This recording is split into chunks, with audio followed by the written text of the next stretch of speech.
Lastly, I just wanted to put forward the 12 marks of the new monasticism. You may have seen these, but this is an introduction to some of the framework when groups, probably in the late 90s, the last 20, 25 years, again, when the practicing community began to be sort of a primary form of new movements in Christianity, particularly among younger groups of people that were tired, if you will, or unfulfilled by traditional congregational movements. They looked to the past and came up with what would monasticism look like if it wasn't just for men only, if it wasn't rooted in sort of imperial Europe, or places in which the ways of government were different than they are here in the U.S., and places where individual freedom are so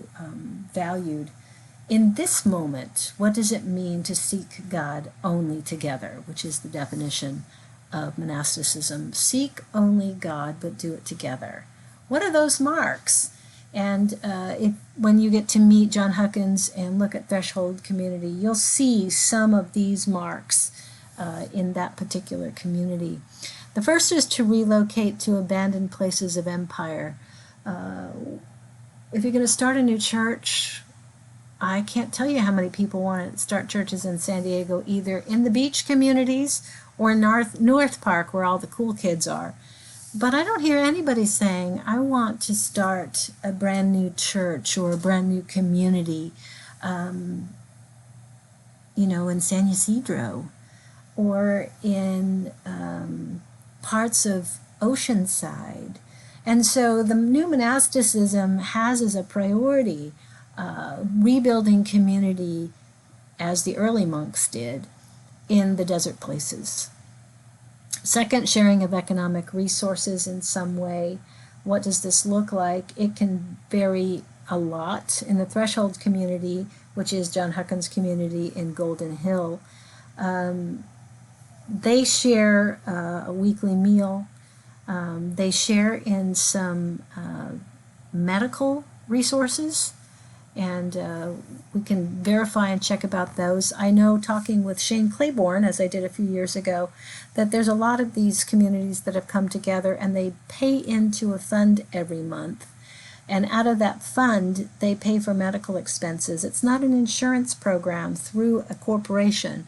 It is small communities that have banded together to have a pool of money to care for unusual medical needs. So that would be one of these ways of sharing economic resources, which may differ from early monasticism, which required living under the same roof. Now you can live in proximity. One of the marks is hospitality to the stranger. God's territory is defined differently than most of us define territory. So there will be an open door. What does that look like? Where is the empty bed? Fourth, lament for racial divisions within the church in our communities, rather than it being okay that there's a church of this color, a church of that color, or that this is for us and that's not for you. That racism is recognized as a systemic problem, and one that the church has to address vocally and actively. Fifth, this is important, humble submission to Christ's body, the church, rather than being little outposts of radicalism. There's a commitment to submit to the larger church and to work with churches of all models, whether it's the mega church, the family-sized church, the neighborhood church. And again, John Huckins and the group in Golden Hill have relationships with all the churches in the area and get together relatively regular so they can be the body of Christ more largely, and they work trying not to take people out of a worshiping community, but to build together on what they do individually to work more closely together. The sixth, intentional formation in the way of Christ and the rule of community. All these groups would have their own internal processes, which is what we talked about in the various formats. They would have ways of building relationships, structures, practices, and postures. 7, they nurture a common life. among the members. There's no such thing as the individual life. There's a commitment to community and proximity. 8, support for celibate singles alongside monogamous married couples and their children. There's the Skeet community, there's the Bruderhof, there's some other communities that are older that also have brought families and singles together, but that's a really important thing when 45% of the population is single, of adults is single at any given time. 9, people choose to live together in proximity, even if they don't live under the same roof, or under the same institutional purviews.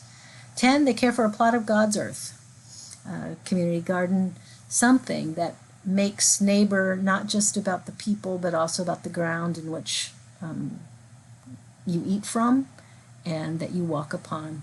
11, peacemaking matters. What does peacemaking look like in your own community? You'll hear a lot more about that from John Huckins at the end.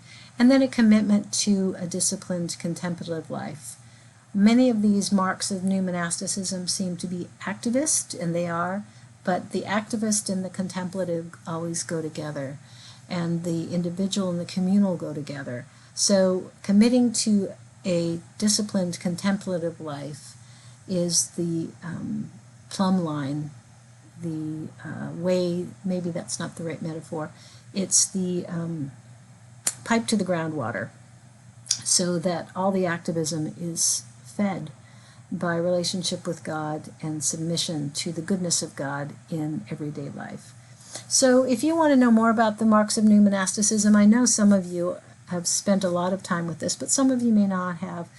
Certainly go look at The Simple Way in Kensington, Philadelphia. There's a lot of articles on the community that Shane Claiborne leads. Jonathan Hartgrove, there's a number of others, but these marks are a little bit like the postures, the attitudinal priorities that I mentioned in my own little framework. So this little conversation on community is meant to get your wheels turning, to create some language so that when you begin reading after Jip, when you get into Call to Commitment, you begin to see what the differing marks, the differing